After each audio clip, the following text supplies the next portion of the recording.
Welcome back to Askewed Reviews.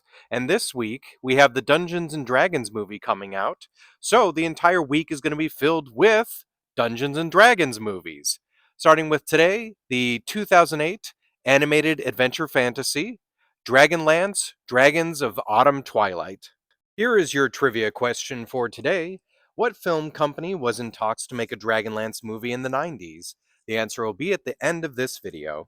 So, in classic Dungeons and Dragons fashion, we have an adventuring party who gets thrown into a situation where there is a magical scepter that apparently is sought after by an evil individual named Verminade, who is apparently trying to summon a dragon goddess named Takesis back into the world, and it is up to our adventuring party to stop this from happening. The story for this film comes from the highly successful Dragonlance book series, which at this point there's about 150 of those books. But this one is based off of the book with the same name, Dragonlance Dragons of Autumn Twilight. There was originally plans to turn the entire trilogy into a movie series, but they only ended up doing the one. The main characters, or at least the top build cast for this movie, is Michael Rosenbaum as Tanis, Lucy Lawless as Goldmoon, and Kiefer Sutherland as Rasslin. What's very interesting about this movie, and gives me a lot of respect for Kiefer Sutherland, is that he specifically wanted to do multiple takes because he kept feeling like he was saying the spells incorrectly.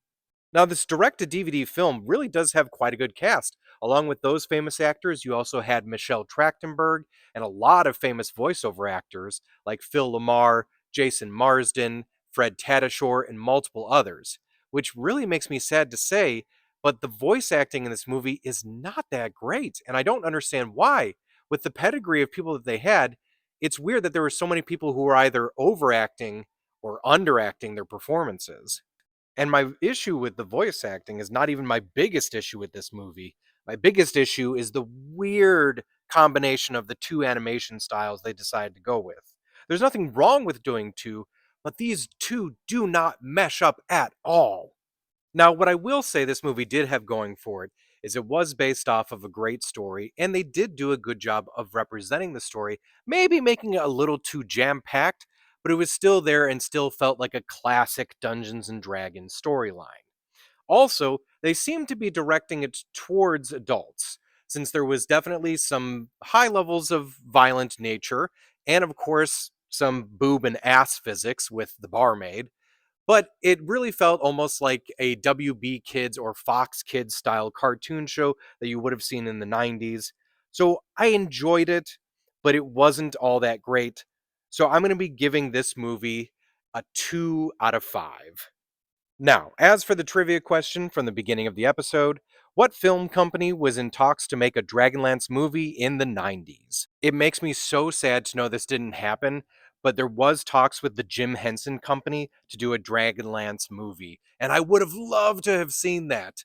But unfortunately, the company TSR, who owned Dungeons and Dragons, was bought out by Wizards of the Coast right around that time, so it didn't end up happening. And as you know, Wizards of the Coast then gave the rights to do a D&D movie over to New Line Cinema, and that's where the 2000 Dungeons and Dragons movie comes from, which you'll be learning more about tomorrow.